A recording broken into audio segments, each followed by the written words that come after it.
Այսօր տեղի ունեցավ քննարկություն, ինչպես գիտեք, ընդդիմադիր 4 կուսակցություններ միացել էին, այսինքն կոնկրետ ճակատ էին կազմել, որպեսզի դեմ կանգնեն տվյալ օրինագծին։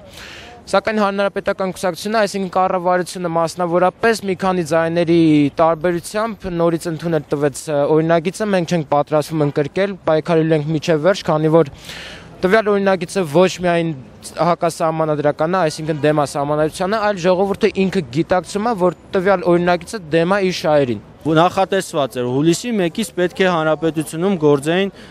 մասնավոր ֆոնդերի կառավարիչներ, այսինքն լիցենզավորված ֆոնդերի կառավարիչներ պետք է ունենանք։ Մինչև այժմ 2 ֆոնդի կառավարիչները լիցենզավոր է, պաշտոնական հայտարարությամբ, որոնց մասին ինֆորմացիա գոյություն չունի ֆոնդերի տեսակների, շահութաբերության մասին ևս տեղեկատվություն, որը շատ կարևոր է որոշում կայացնելու համար։ Մյուս կարևոր հանգամանք e-pension կայքեջը, e-pension.am կայքեջը, որը պետք է սպասարկեր այս համակարգը, չի գործում։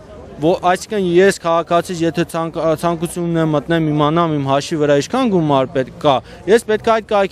կայքից օգտվեմ։ Իսկ այդ կայքեջը ներկայումս չի գործում։